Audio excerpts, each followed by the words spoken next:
Olá, esse é o segundo vídeo sobre o livro A Lógica da Pesquisa Científica, do Karl Popper. Eu vou fazer aqui uma retomada do capítulo 3, pelo menos dos problemas finais ali do capítulo 3. Na verdade, os problemas eles estão bem entrelaçados, né? Mas esses problemas finais do capítulo 3, eles são importantes para se pensar o capítulo 4, que eu vou apresentar logo em seguida, né? Então, eu fiz uma postagem lá no Class, né? Inclusive eu mencionei a Letícia, que é minha aluna do quarto ano, e que ela afirmou, né, que o Popper vai amenizar um pouco esse seu combate contra a indução, né? Então, a gente estava, eu fiquei me perguntando como que seria, né, essa amenização do combate à indução, né? Talvez seja simplesmente o seguinte: a parte teórica da pesquisa deve obedecer à lógica dedutiva, inclusive com as 4 linhas de prova, né? No caso, as 3, na verdade, né? Porque seriam 3 linhas de prova mais teóricas e a 4 é a chamada, que eu chamo de CAI, é uma abreviatura para comprovação das aplicações empíricas, né? Mas essa última pode desmentir a parte teórica. Algo realmente simples de entender nesse sentido, mas dentro de um, digamos assim, embate do Popper contra a indução, isso soa um pouco estranho, né?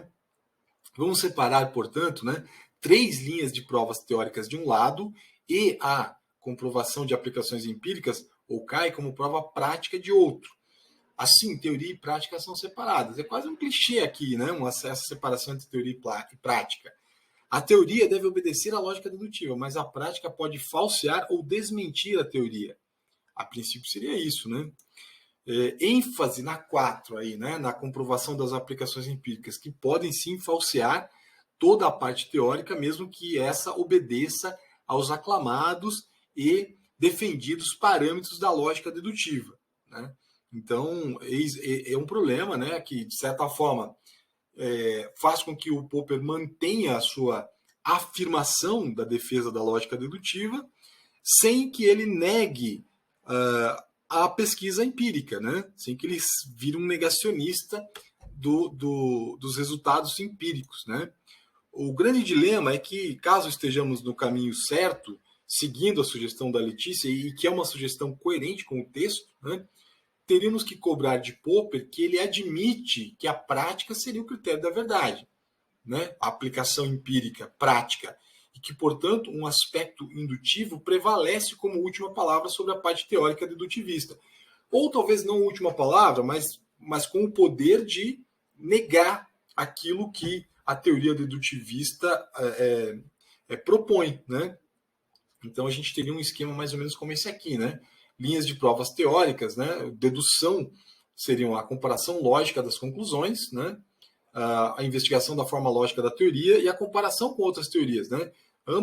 Todas essas 3 poderiam ser investigações meramente teóricas, papers, né? Relatórios de pesquisa, análise de estudos, né?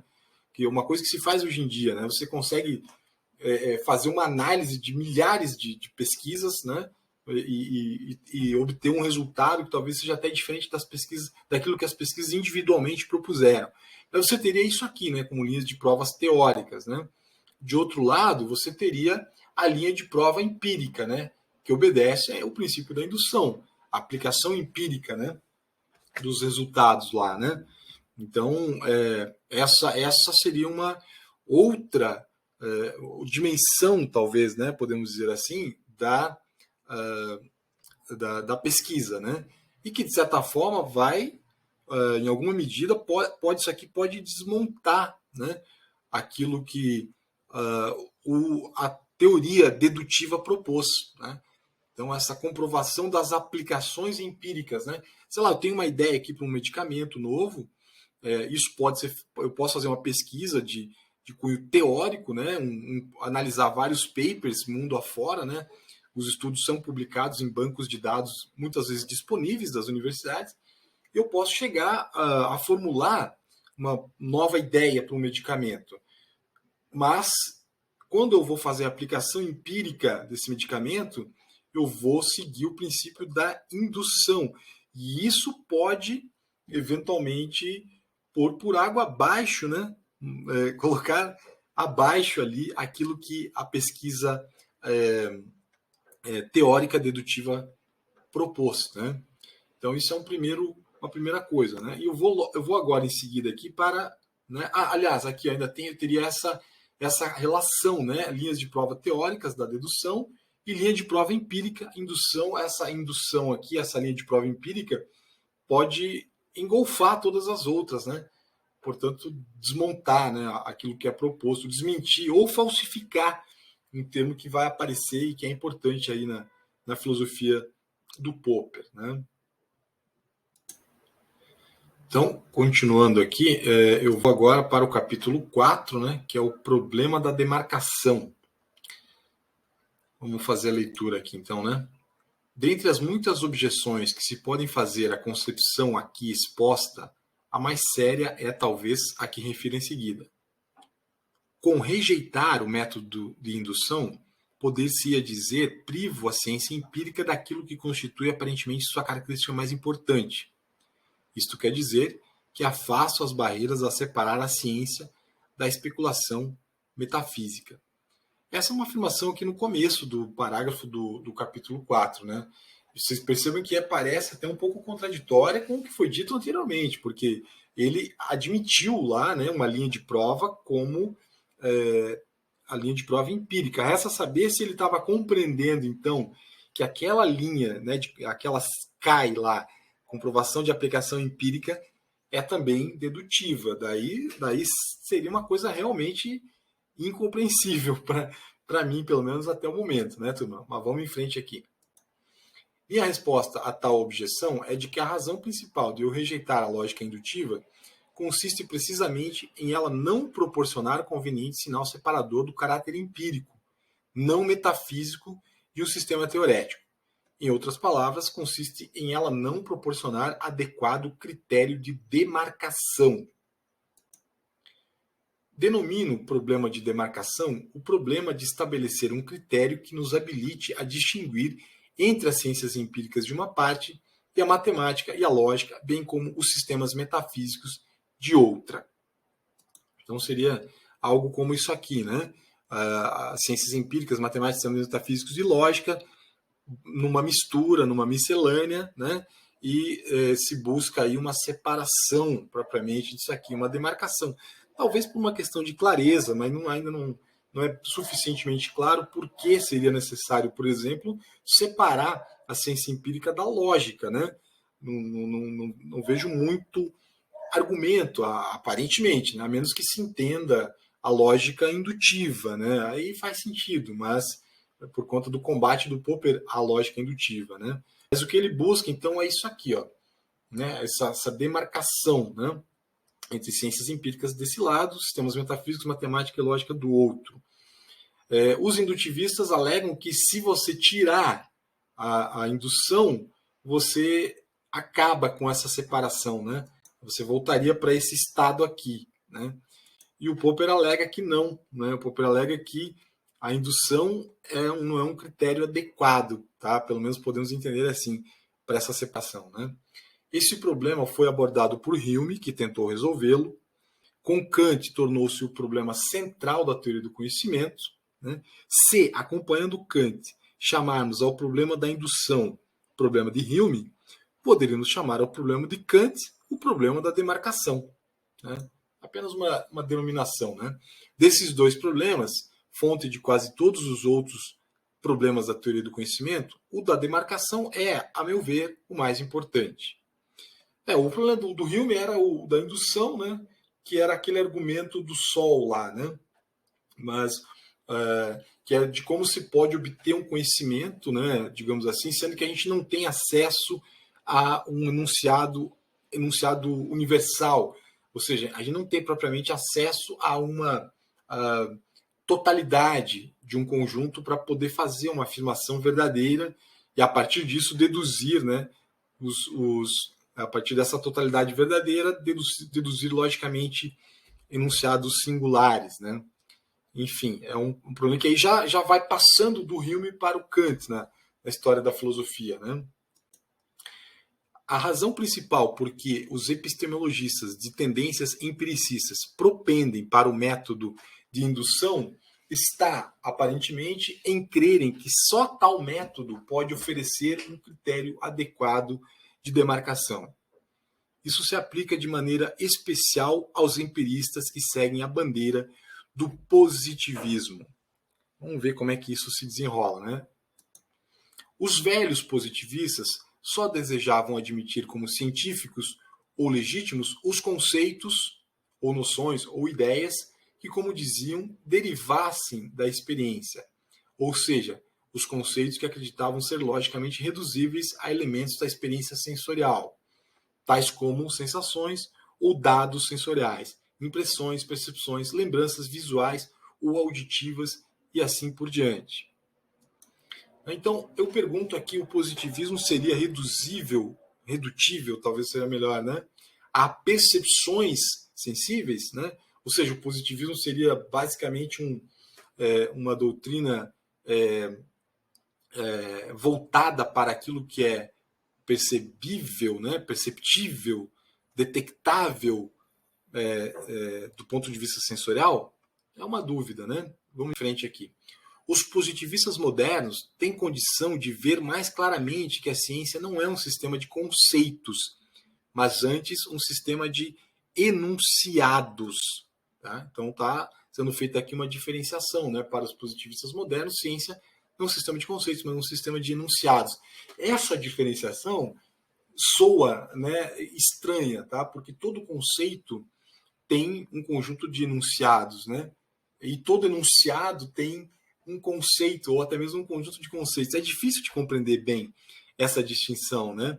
Na história da filosofia, o Deleuze, né, que vem depois, bem depois, no século XX, do Popper, vai definir, né, a filosofia como uma atividade que trabalha com a produção de conceitos.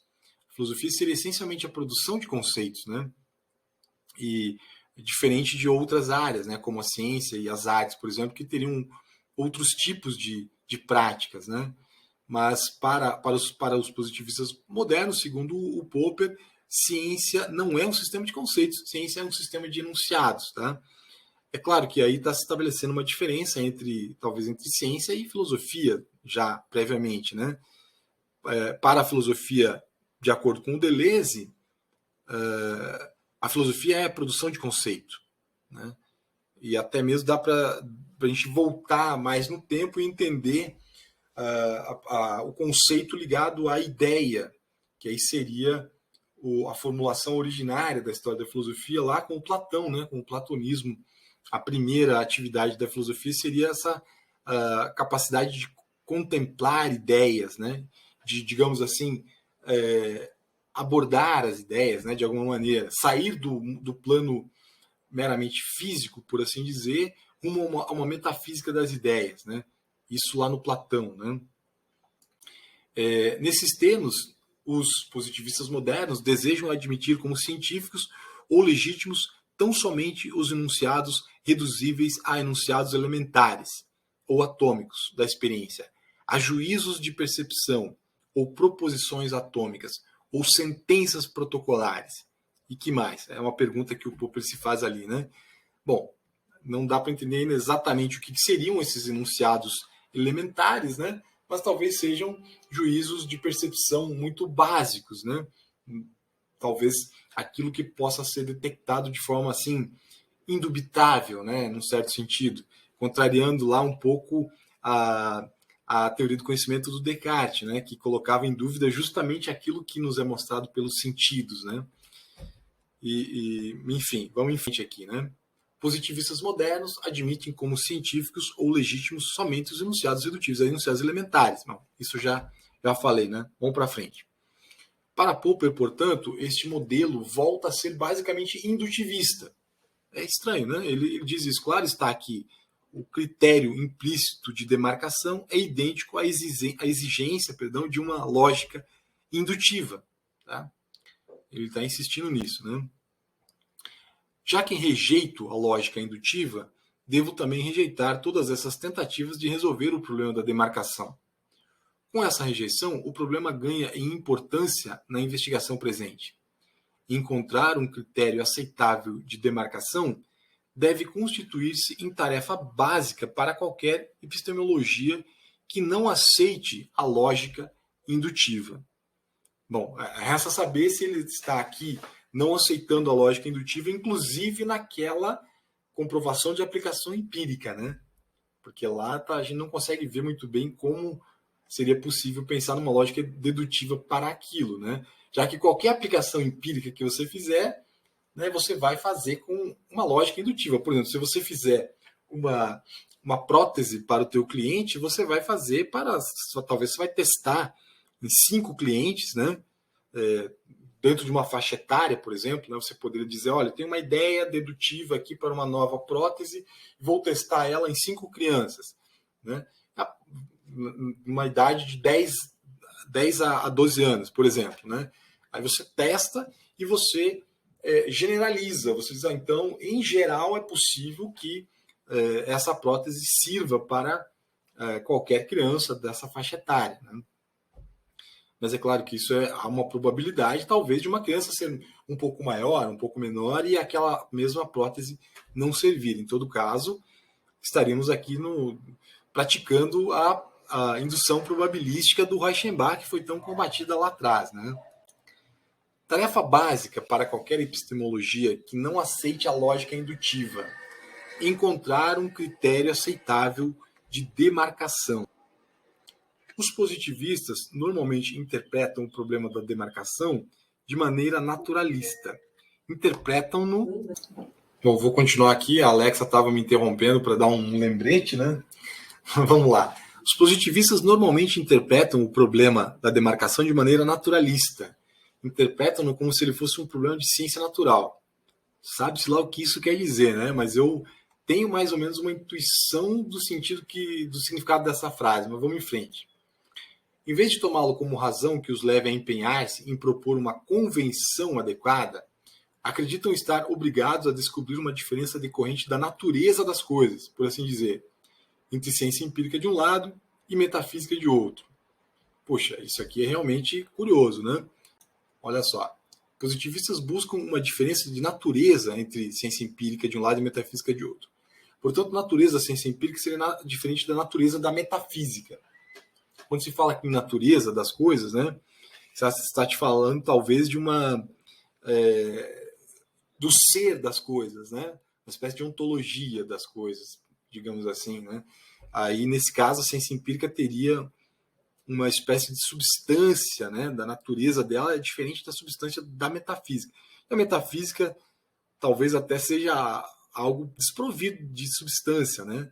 A metafísica são coisas que não fazem, que dizem respeito a um domínio ideal, né? Historicamente, eu vou até ter que retomar essa explicação aí a partir do Platão, né? Para falar um pouco sobre essa noção de algo não físico, né? Algo que não tenha uma substância física. Enfim, é um problema aqui, né? Não sei se dá para aceitar essa interpretação ou mesmo para compreender o que o Popper quer dizer. Então, os positivistas estão constantemente procurando mostrar que a metafísica, por sua própria natureza, nada mais é do que tagarelice vazia, sofistaria e ilusão, como diz Hume, que devemos lançar ao fogo. É uma visão bem crítica, né? Se, com as palavras vazia ou sem sentido, desejarmos, por definição, expressar não mais que não pertencente à ciência empírica, então se tornaria trivial a caracterização da metafísica em termos de absurdo sem sentido. Seria uma caracterização trivial, né? Em verdade, a metafísica tem sido repetidamente definida como não empírica. Contudo, os positivistas naturalmente acreditam ser possível dizer acerca da metafísica muito mais do que serem não empíricos alguns de seus enunciados. As expressões sem sentido ou absurdo traduzem e pretendem traduzir uma posição depreciativa. E não há dúvida de que os positivistas realmente desejam, e não há dúvida de que o que os positivistas realmente desejam não é tanto uma bem-sucedida demarcação, mas a derrubada total e a aniquilação da metafísica. Então, a intenção dos positivistas aqui colocado é a aniquilação da metafísica, né? Algo bastante curioso, né? algo que assim vai realmente se chocar com o platonismo, né? A filosofia platônica. De acordo com Platão, a gente pode até falar assim em termos bem simplórios, né? A realidade está fora do mundo físico. A realidade está no mundo das ideias, né? O real é o ideal. Tá? Isso realmente não faz sentido, né? Se nós pensarmos no mundo prático em que nós vivemos, né? O mundo prático não é ideal. Ele é repleto de coisas absurdas, contraditórias, e não está longe de ser, né, aquilo que se considera o real como ideal platônico. Né? Seja como for, verificamos que toda vez que os positivistas tentaram esclarecer melhor o que pretendiam dizer com significativo, a tentativa conduziu ao mesmo resultado, a uma definição de sentença significativa, em contraposição à pseudo-sentença sem significado, que simplesmente reiterou o critério de demarcação de sua lógica indutiva. Bom, vamos continuar aqui, né? Seja como for, verificamos que toda vez que os positivistas tentaram esclarecer melhor o que pretendiam dizer com significativo, a tentativa conduziu ao mesmo resultado, a uma definição de sentença significativa, em contraposição à pseudociência sem significado, que simplesmente reiterou o critério de demarcação de sua lógica indutiva.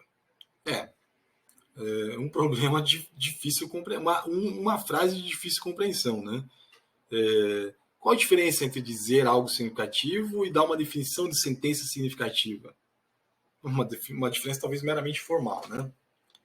Isso evidencia-se muito claramente no caso de Wittgenstein, um filósofo lá, né? Um filósofo alemão ligado à filosofia da linguagem, para quem toda proposição significativa há de ser logicamente reduzível a proposições elementares ou atômicas, por ele caracterizadas como descrições ou afigurações da realidade. Caracterização, aliás, que abrange todas as proposições significativas. Bom, isso aqui nos levaria, de fato, a uma análise sem fim das coisas, né? Por exemplo, se eu falo a palavra atômica, né? Eu teria que pegar e pegar cada uma das partes dessa palavra e ver o significado de cada parte e ver se cada uma delas possui um átomo, digamos assim, uma parte central que fosse significativa, né? Ou seja, eu vou tipo desmontando, né, a palavra para ver em que sentido ela é formada por outras proposições significativas, né?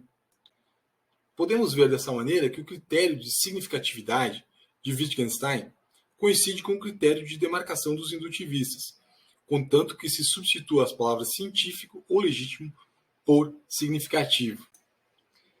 E é precisamente com respeito ao problema da indução que vem a malograr essa tentativa de resolver o problema da demarcação. Os positivistas, em sua ânsia de aniquilar a metafísica, aniquilam com ela a ciência natural. De fato, as leis científicas também não podem ser logicamente reduzidas a enunciados elementares de experiência.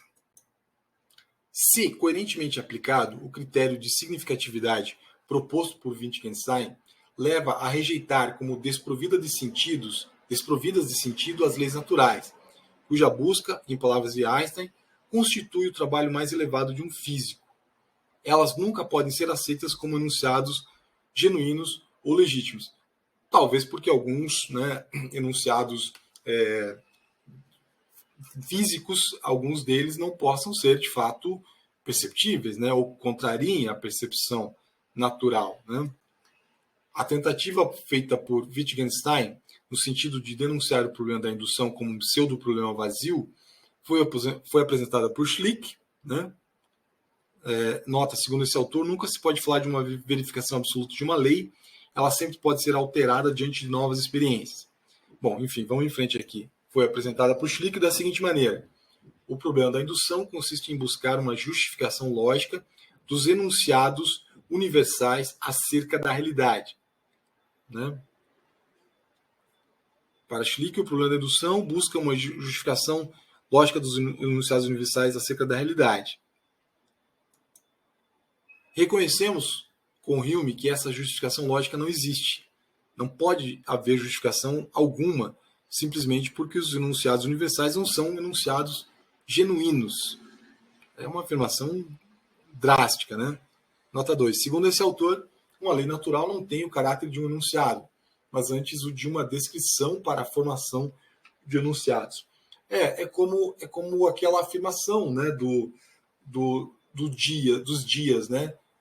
Dizer assim, o sol nasceu em alguns dias, então logo ele nascerá todos os dias. Não dá para fazer essa afirmação, logicamente falando, ela não é viável, né? Mas também nós não teremos acesso a todos os dias para poder fazer a afirmação, né? A gente não teria esse conhecimento, a gente não teria, não estaremos vivos em todos os dias, né? Isso mostra que o critério indutivista de demarcação falha no traçar uma linha divisória entre sistemas metafísicos entre sistemas científicos e metafísicos, e porque esse critério deve atribuir a ambos status igual. Com efeito, o veredito decorrente do dogma positivista relativo ao significado é o de que ambos são sistemas de pseudo-enunciados destituídos de sentido. Assim, em vez de afastar a metafísica das ciências empíricas, os positivistas levam à invasão do reino científico pela metafísica.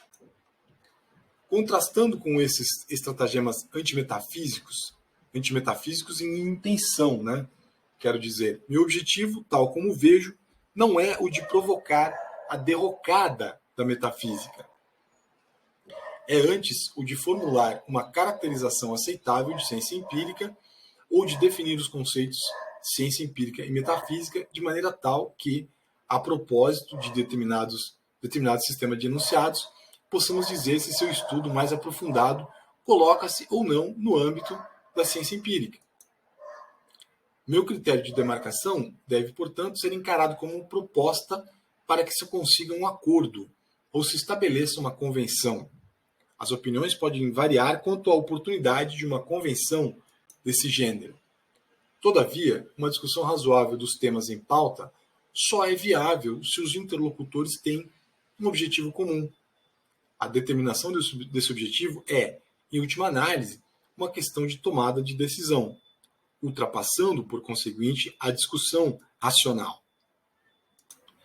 As pessoas que consideram ser o propósito da ciência a obtenção de enunciados absolutamente certos, irrevogavelmente verdadeiros, rejeitarão sem dúvida as propostas que apresentarei. O mesmo acontecerá com os que consideram estar a essência da ciência em sua dignidade, que associam a sua inteireza e a sua real verdade e essencialidade. Essas pessoas dificilmente estarão preparadas para atribuir tal dignidade à física teórica moderna, onde eu vejo, como outros, a mais cabal concretização até hoje conseguida do que eu considero ciência empírica. É loucura isso, né, turma? Eu fico pensando naquele seriado que eu gosto, The Big Bang Theory, né? Onde tem o Sheldon, que é um físico, né? Um físico teórico, né? Há sempre uma ironização curiosa ali. Ele é considerado tão genial, né? Mas às vezes não sabe fazer uma coisa básica da casa dele, né? Uma coisa empírica mesmo. Então aqui realmente para mim é um problema essa ideia de da física teórica ser uma ciência empírica.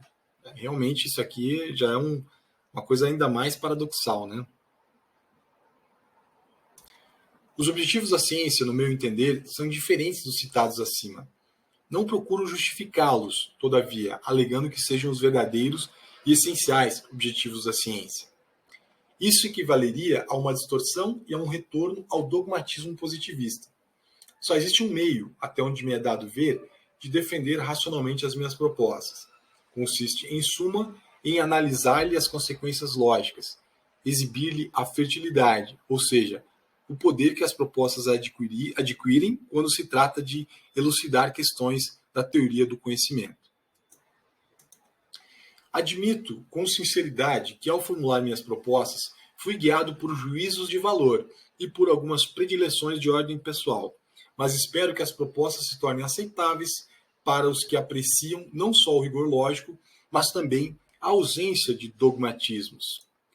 Para os que se importam com as aplicações práticas, mas se interessam ainda mais pelas aventuras da ciência, pelas descobertas que, uma após a outra, nos acareiam com novas e inesperadas perguntas, obrigando-nos a tentar encontrar respostas novas e insuspeitadas. O fato de juízos de valor permearem minhas propostas não quer dizer que estou incidindo no erro de que acusei os positivistas, o de procurar matar a metafísica desconsiderando-a. Não chego nem mesmo a asseverar que a metafísica careça de importância para a ciência empírica. Com efeito, é impossível negar que, a par de ideias metafísicas que dificultaram o avanço da ciência, têm surgido outras, tais como as relativas ao atomismo especulativo, que o favoreceram.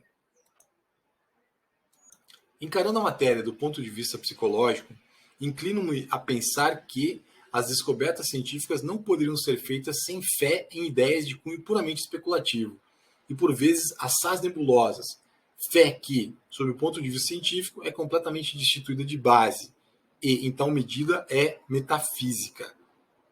Bem, aqui é feita uma equivalência, né, entre a fé e a metafísica que é absurda, né? Essa equivalência, se é que é isso que eu estou entendendo, se é que eu não entendi mal, né?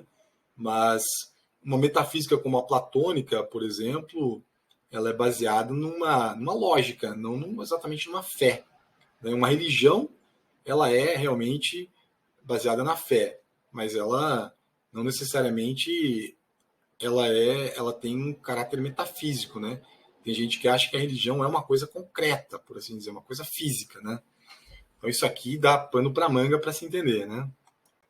Apesar de eu haver feito todas essas advertências, continuo a considerar que a primeira tarefa da lógica do conhecimento é a de elaborar um conceito de ciência empírica, de maneira a tornar tão definida quanto possível uma terminologia até agora algo incerta, e de modo a traçar uma clara linha de demarcação entre ciência e ideias metafísicas, ainda que essas ideias possam ter favorecido o avanço da ciência através de sua história. Algumas podem ter favorecido, né? Outras talvez tenham até prejudicado, não sei. Né? É curioso que o Nietzsche dizia que o cristianismo é platonismo para as massas, ou seja, ele vê uma linha entre o platonismo, né, como uma metafísica, e a religião cristã, né, o platonismo como uma metafísica talvez compreendida e praticada por uma elite que podia estudar Platão, enquanto que o cristianismo é uma religiosidade que foi absorvida por milhões, bilhões de pessoas mundo afora, né? Mas, enfim, é uma outra questão essa, né? Aqui, o que o Popper está resumidamente afirmando é que é preciso estabelecer essa demarcação, essa linha, né? Separando sistemas metafísicos, lógica e matemática de um lado e ciências empíricas de outro.